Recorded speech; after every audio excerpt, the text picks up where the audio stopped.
Hola, yo soy Juana y me gusta mucho mirar películas. Y yo soy Lu, y veo muchas series. Bienvenidos a otro episodio de Intereses Conectados, donde todas las semanas buscamos una conexión entre una serie y una película. En este episodio vamos a estar discutiendo dos sagas de ficción juvenil.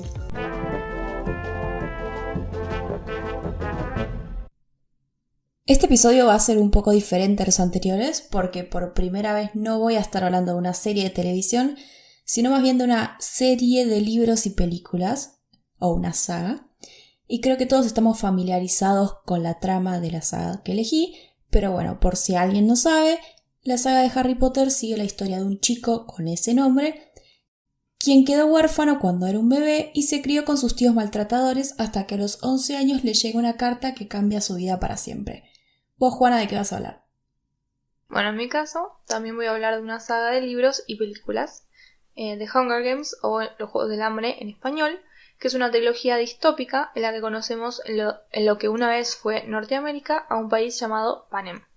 El país se divide entre 12 distritos y la capital, la cual obliga cada año a los distritos a seleccionar por sorteo dos niños de entre 12 y 17 años, que son conocidos como los tributos, para que compitan en un evento televisado llamado, obviamente, Los Juegos del Hambre, y en ellos deben pelear a muerte hasta que el único que sobrevive es el ganador.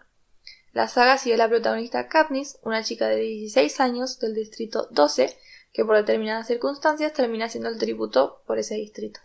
Bueno, me parece interesante pensar, más allá de cómo avanza la trama de cada una de estas sagas, los buenos mensajes que nos dejaron, y específicamente los buenos mensajes que nos dejó crecer consumiendo el contenido de Harry Potter.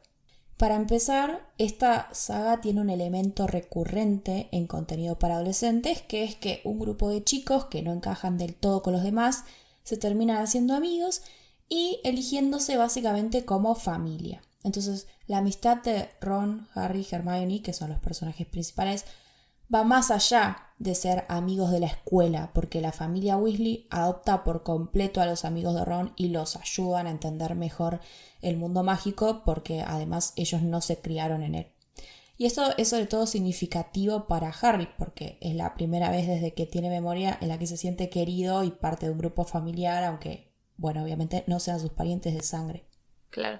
Es como un poco de esto de la familia elegida, ¿no? Que hablamos un par de veces. Sí. Y lo que nos muestra también esta amistad, que me parece que está bueno, es que está bien pedir ayuda cuando una situación te supera o no sabes cómo hacer algo. A lo largo de la historia, Harry recibe ayuda de un montón de gente, a veces incluso sin saberlo, y no es por cobardía o algo así, sino que es porque sabe que no es capaz de hacerlo todo solo, o incluso porque sus amigos quieren darle una mano cuando lo necesita, aunque él no quiere. Otra cosa que me gusta de esta historia es que es un gran ejemplo de que no hay que juzgar por las apariencias. Por ejemplo, tenemos a Hagrid, que es un semigigante, y hasta su hermano, que es un gigante, que pueden llegar a causar miedo por su aspecto, pero terminan siendo los personajes más leales y buenos, y esto también pasa con otras criaturas mágicas. Y, por ejemplo, un profesor que se veía de lo más inocente en el primer libro, la primera película, terminó siendo un villano, y otro que parecía ser el mal encarnado terminó siendo básicamente un tipo que actuaba en base a una promesa que hizo por alguien a quien amaba. Y digo esto más allá de lo que pensemos sobre esa decisión que tomó y este personaje en particular, que bueno, voy a decir el nombre, Snape. Mucho misterio. Claro. Más allá de lo que pensemos sobre Snape, que ya implica otra conversación totalmente distinta, ¿no? Pero bueno, es como que las apariencias se engañaban un poco con él. Sí, totalmente. Y siguiendo con los ejemplos, pensábamos que un personaje también era un traidor asesino, pero era una buena persona que había sido traicionada.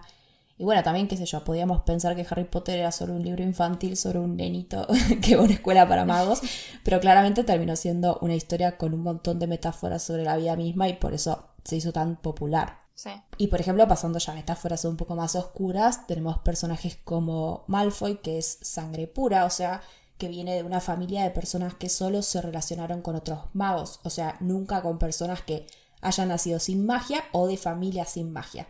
Y podríamos pensar claramente que esto es un ejemplo de racismo, y tenemos además también su versión más radical en el mundo mágico, que es un grupo de magos que directamente sienten asco por aquellos que no son magos y quieren verlos muertos. Okay. La autora comentó que esto es algo que en el mundo real podemos ver en el nazismo, pero bueno, claramente también con otros genocidios o regímenes autoritarios. O sea, su intención fue mostrar esto. Claro. Y una frase interesante que dijo sobre este tema es que a las personas les gusta creerse superiores y entonces si no pueden enorgullecerse de nada más, a veces pueden enorgullecerse de su pureza. Y podemos pensar de esta forma entonces a las familias de sangre pura, o sea, personas que como no pueden justificar su sentimiento de superioridad de otra forma, lo hacen pensándose a sí mismas como más puras y mejores que otras personas de alguna manera. Claro. Pero bueno, entonces la saga lo que está bueno es que nos enseña que eso no solo está mal, sino que además tiene que ser combatido. Y de hecho, se hizo un estudio de psicología social llamado La mejor magia de Harry Potter, la reducción del prejuicio, que indica que un gran contacto con la saga mejora las actitudes con grupos estigmatizados y tiene una visión más compasiva del mundo. O sea, el mensaje de los libros llegó a la audiencia. Entendimos que no hay que ser racista. Y resumo el mensaje que supuestamente los libros te enseñan en una frase que dice Dumbledore, que dice: no te das cuenta de que no importa lo que uno es por nacimiento, sino lo que uno es por sí mismo, que me parece un gran mensaje. Sí, totalmente. Bueno, en el caso de Hunger Games y sus mensajes, lo interesante es que básicamente tiene un llamado a la revolución, podríamos decir. Uh-huh. La descripción de Panem que di deja bastante en claro que el funcionamiento de esta sociedad no solo era muy injusto, sino que además era muy tiránico y sádico. Sí. El país es gobernado por el presidente Snow y si bien tiene ese título, su gobierno no tiene nada de democrático. El Capitolio, que es la capital, reúne a todos los sectores privilegiados del país, mientras que en los distritos la vida va siendo peor a medida que sube el número, básicamente. O sea, en el primero viven mejor que en el 12. Uh-huh. De todas formas, los distritos están bajo el control del Capitolio y justamente los Juegos del Hambre son usados como un método de control. Si lo queremos pensar en otros términos, en el Capitolio se encuentran los opresores, mientras que la gente de los distritos son los oprimidos. Y por supuesto que las personas del Capitolio pueden darse la gran vida gracias a los distritos, ya que cada distrito se especializa en una actividad económica, siendo el caso del 12 el de la actividad minera. Entonces, las personas de los distritos son trabajadores que apenas obtienen lo suficiente para subsistir, mientras se encargan del abastecimiento que permite al sector privilegiado, a la gente del Capitolio, vivir una vida mucho más cómoda que la de ellos. Uh-huh. Entonces, en este mundo tan evidentemente injusto, fuertemente dividido en clases, nosotros seguimos a Katniss Everdeen, que es esta chica del distrito 12, que lleva una vida muy dura ella misma también, haciéndose cargo básicamente de la subsistencia de su hermana y de su madre. Cuando finalmente ella termina quedando en los Juegos del Hambre, no podemos decir que Katniss tenga intenciones revolucionarias, ni mucho menos, solamente quiere sobrevivir. Pero queriendo o no, debido a sus valores y su forma de afrontar determinadas situaciones, Katniss termina siendo la llama, obviamente la llama, que moviliza a una sociedad que ya estaba harta y era muy sufrida. Claro. Me parece muy interesante, la verdad, que ya de chicos, yo tendría unos 13, 14 años más o menos cuando me enteré de la existencia de la saga, nos muestran cómo una chica de una edad cercana a los espectadores de este tipo de contenido, enfrentándose a un mundo muy injusto y a la vez luchando contra él al punto de ser la imagen de una revolución que tenía como objetivo derribar el sistema existente. O sea, no me sorprendería que muchos de los chicos de esa generación sean medios comunistas ahora. Igual, más allá de las ideologías de los que veíamos los Juegos del Hambre en la adolescencia, es interesante cómo la saga nos enfrentó en cierta forma a una realidad que era nuestra también, pero de la que quizás no teníamos tanta conciencia. Porque salvando las grandes y obvias diferencias, el mundo en el que vivimos podrá no obligar a adolescentes a luchar hasta la muerte, pero nadie puede negar que hay una buena cuota de injusticia en él. Total. Ignoro cuál era el objetivo de la autora creando este mundo y presentándoselo a adolescentes, pero creo que, más allá de eso, sirvió para mostrar de una forma un poco caricaturesca, sobre todo por cómo son en la saga las clases dominantes, cómo en el mundo hay sectores que pueden vivir de una forma extremadamente lujosa a costa de una mayoría que en muchísimos casos apenas logra subsistir. Entonces la saga logra mostrar la opresión, el exceso y la opulencia, a la vez que el hambre y la desesperación. Claro, creo que es una metáfora súper eficaz justamente por eso. Es como muy violenta la diferencia de los que están mejor y los que están peor. Claro, muy gráfico, digamos. Claro. Pero bueno, claramente, como decís, tiene una raíz realista. Y ya que estamos enfocándonos un poco en lo malo del universo, me parece interesante también pensar en qué mensajes malos tiene la saga de Harry Potter, porque no todo es bello en este mundo. Y creo que la crítica más obvia es la falta de diversidad que tiene tanto el elenco como los personajes principales directamente en el libro. Unas semanas después de que saliera el último libro de la saga, la autora Rowling hizo una entrevista con fans y le preguntaron si el personaje de Albus Dumbledore alguna vez se había enamorado.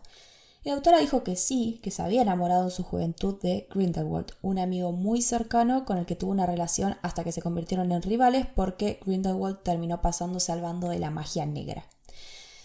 Y esto generó bastante debate porque si bien está buenísimo que un personaje tan importante en la saga sea gay, la realidad es que no es algo que sea parte de la historia. O sea, solo nos enteramos porque ella lo dijo una vez.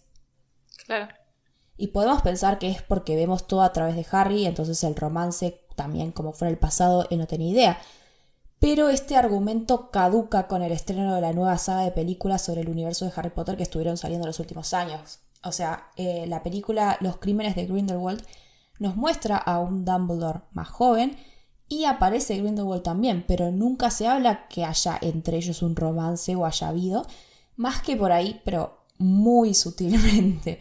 O sea, básicamente es otro ejemplo del queerbaiting del que ya hablamos en el episodio 35, porque en la trama no hay absolutamente nada que indique que los personajes son LGBT, más allá de lo que dijo Rowling detrás de cámara. Claro. Es más, en la película lo que más se dice sobre su relación es que eran como hermanos pero más cercanos, que me parece una elección rarísima de palabras, la verdad. Sí, no es una gran representación, la verdad. No. Encima, también podemos ubicar a Dumbledore en otros tropos de los que hablamos en ese episodio 35, como el de enterrar tus gays, porque Rowling habló sobre la sexualidad del personaje cuando estaba muerto. Y también podemos ver la imposibilidad de tener una historia con una relación sana o feliz si sos LGBT. Porque la verdad que es un mensaje re triste que el único personaje gay de la saga sea un hombre solitario cuyo único romance fue trágico porque quien resultó ser un villano había usado sus sentimientos para manipularlo. Y acá encima tenemos otro estereotipo terrible que es la diversidad siendo el villano, ¿no? Claro, agarró todos los tropos negativos que pudo y los juntó todos. Claro, googleó un par de tropos y dije, bueno, vamos a usar todos. Y algo parecido pasó con la obra de teatro que salió hace unos años sobre los hijos de la generación de Harry. La actriz que interpretó a Hermione, la amiga de Harry, era negra y todo el mundo se escandalizó con eso, pero Rowling salió a decir que ella nunca había descrito al personaje específicamente como blanco, lo cual es mentira, porque hay ejemplos de los libros describiendo su piel como blanca, clara o pálida. Entonces, no es un problema en sí mismo que una actriz negra interprete a Hermione claramente, pero es lo mismo que hizo con Dumbledore, o sea, sí, reparar esta falta de inclusión, de diversidad, diciendo años más tarde, básicamente, es problema de ustedes por no imaginarse que no eran blancos y que no eran heterosexuales. O sea... Claro. Y otras veces hay metáforas no tan sutiles sobre estigmas que tiene la autora con algunos grupos. Uno más bien inocente podría ser como Seamus Finnegan, que es el único personaje irlandés, se la pasa explotando cosas o convirtiéndolas en alcohol. Y otro mucho más grave es como en su biografía ella contó que la licantropía es una metáfora del VIH. O sea, esto implica que todas las personas con VIH son al menos en algún momento monstruos incontrolables, porque esto es lo que pasa en el libro. Claro, me espanto. Sí. Y Remus Lupin es un personaje muy querido en la saga por el papel que cumple en la vida de Harry y sus padres. Y con él vemos que su condición de hombre lobo es triste porque es una víctima. ¿De quién? De Greyback, que es un personaje que se menciona como el hombre lobo más salvaje y temible, ya que su pasatiempo es morder y contaminar a la mayor cantidad de personas posible para hacerlos hombre lobo. Y su especialidad es morder niños para convertirlos, robarlos y criarlos odiando a quienes no son hombres lobo. O sea, suena demasiado parecido al discurso homofóbico que ve sobre todo a los varones gay como potenciales pedófilos que buscan corromper a la juventud. Lupin era un nene cuando Greyback lo atacó y realmente si nos mantenemos con la metáfora del VIH podemos ver, no sé, a Greyback como un depravado que afectó a un pobre niño inocente. Claro, de mal a peor.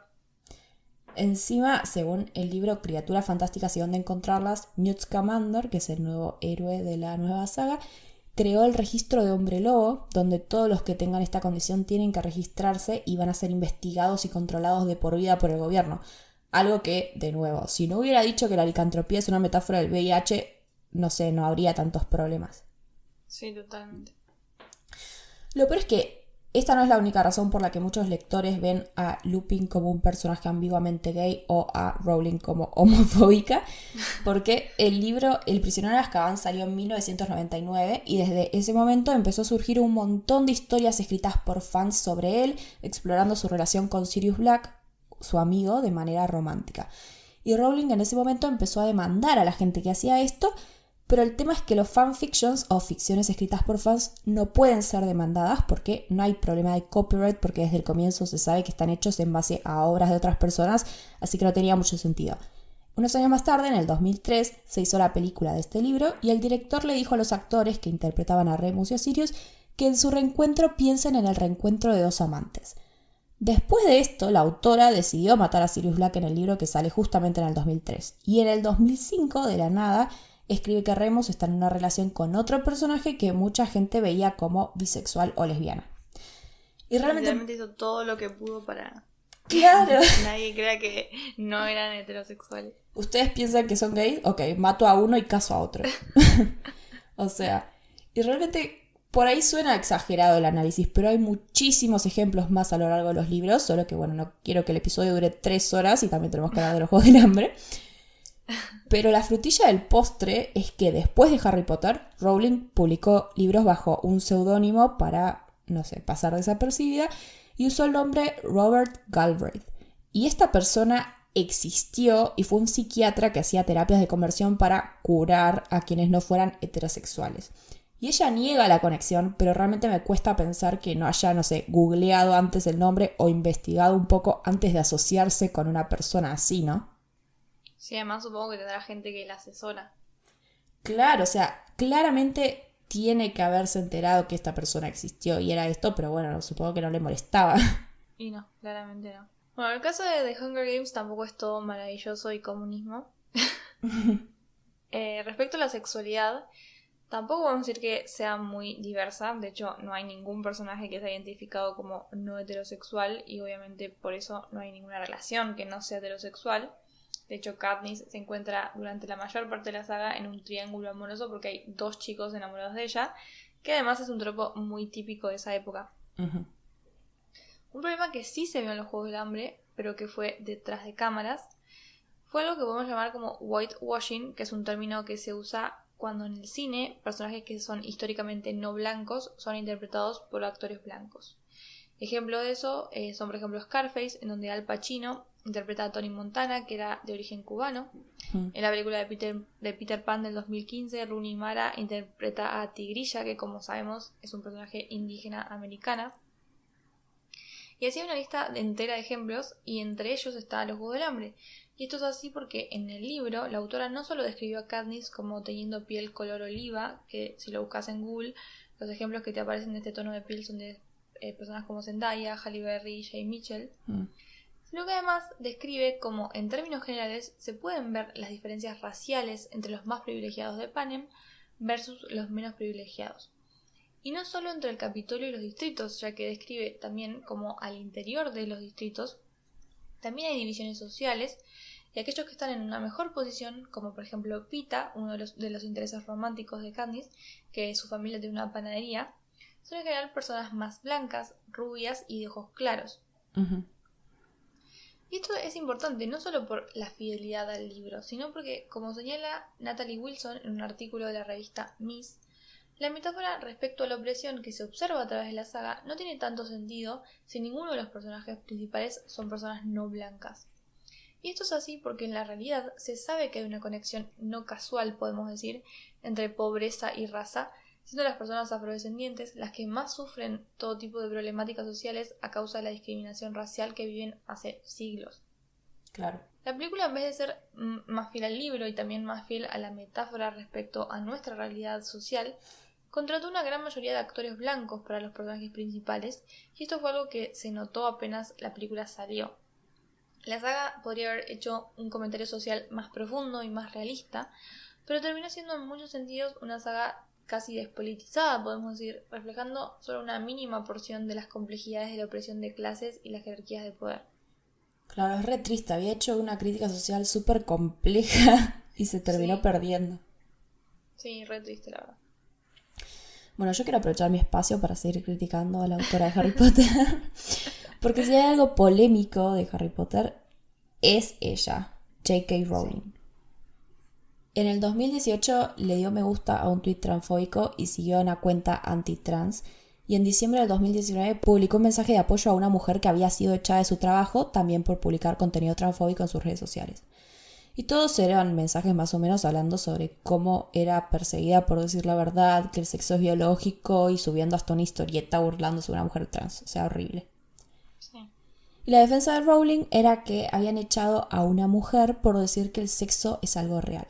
Pero la realidad es que Maya, esta mujer, había hecho comentarios súper ofensivos y de hecho hasta había habido un juicio antes de echarla, no es que la echaron así de la nada. Claro. Y como dice el video de ContraPoint sobre este tema, esta defensa de que solo estaba diciendo que el sexo es algo biológico y real es un discurso muy repetido entre los transfóbicos porque hace quedar a cualquiera que no lo sea como un demente, o sea, o que va en contra de los hechos y no entiende los conceptos más básicos de la biología. Pero la realidad es que ninguna persona trans cree que no haya una diferencia biológica y además por algo existen tratamientos hormonales o quirúrgicos, pero los seres humanos somos animales muy complejos y además del sexo tenemos una identidad de género que va más allá del cuerpo con el que nacemos. Entonces, decir el sexo biológico existe no es realmente un argumento que importa a la hora de las personas que son transgénero, porque es algo que nunca se puso en cuestión y nadie lo niega. Claro, es algo muy estúpido y simplista. Claro. Y lo peor es que además dijo que no está en contra de que la gente trans haga lo que quiera, pero no quiere que se calle a nadie por decir la verdad, y que ella participaría en marchas con la comunidad trans si sufriera algún tipo de discriminación en el día a día por su identidad. La verdad no sé en qué mundo vive, porque literalmente es algo que pasa, hay discriminación, y es más, ella está contribuyendo a que exista, ¿no? O sea, básicamente me parece que no entendió bien este mensaje de compasión que según esta investigación de psicología social tienen los fans de la saga. Ella no lo entendió nunca. Sí, la verdad es que es re triste que una persona con ese nivel de influencia y de poder, básicamente, dedique su vida a acosar a una comunidad ya que ya está absolutamente oprimida y siempre sufriendo. Sí, totalmente horrible. Pero bueno, pasando al hablar de la influencia del cine en general. Claramente en este podcast creemos que tanto el cine como la televisión tienen influencia en la vida de las personas, o más específicamente en la forma de ver el mundo y entender algunas cosas de las personas. Por eso básicamente existe el podcast. Pero obviamente no somos las únicas que lo pensamos, es algo que se estudia, aunque quizá podemos decir que no lo suficiente. Uh-huh.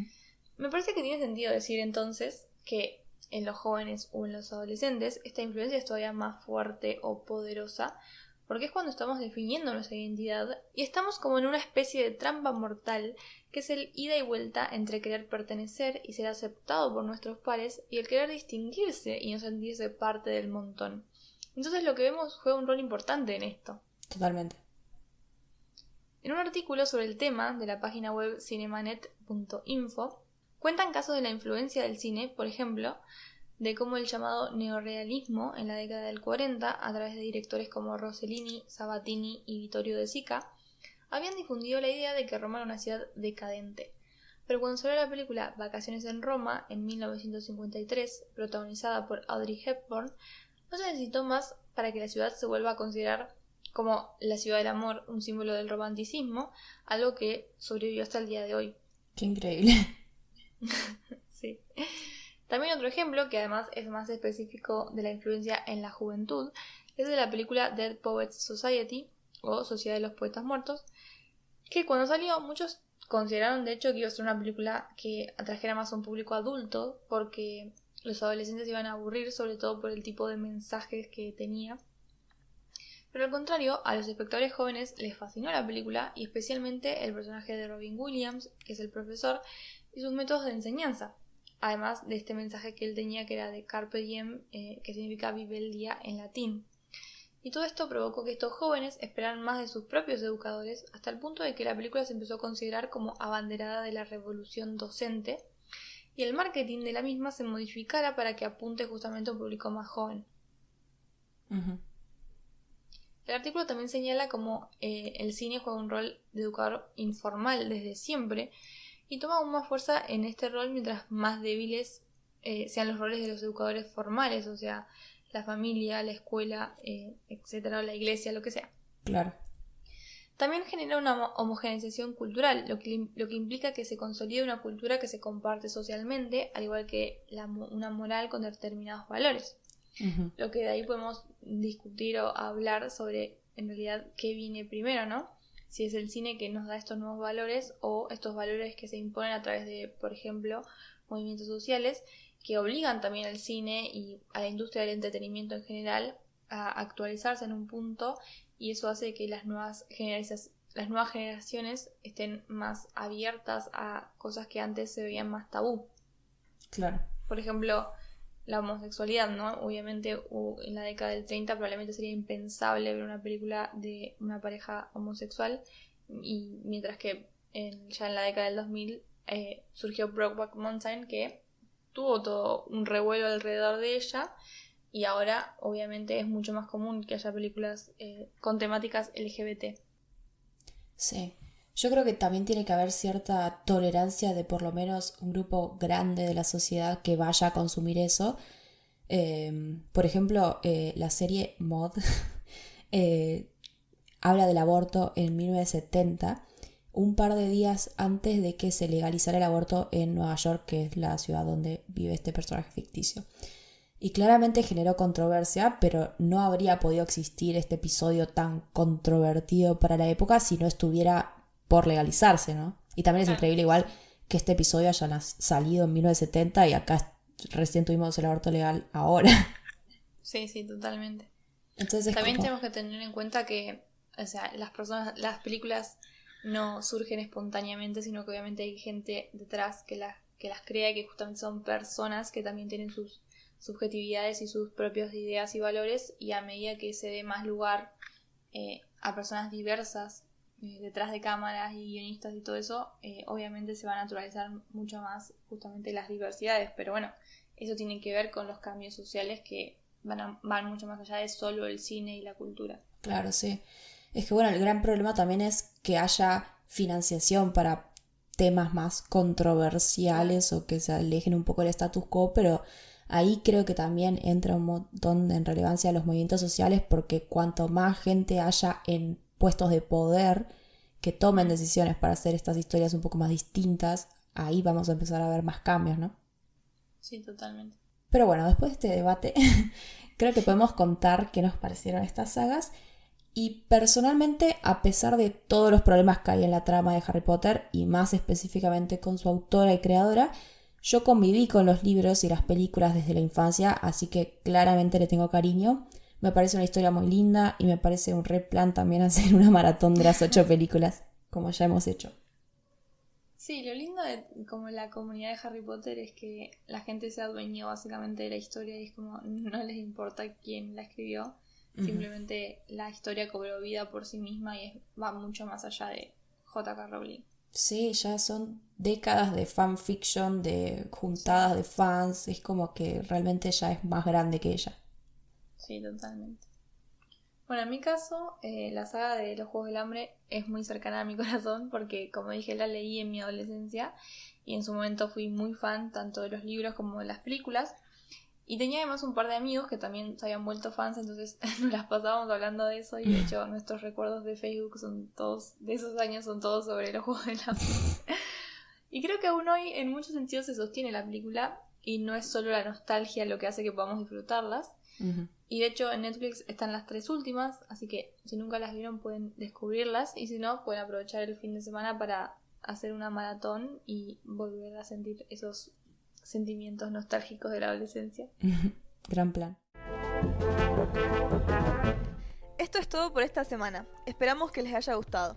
No se olviden de suscribirse, clicar en la campanita para recibir notificaciones cuando subamos un video y comentar si les gustó el episodio. Hasta la semana que viene.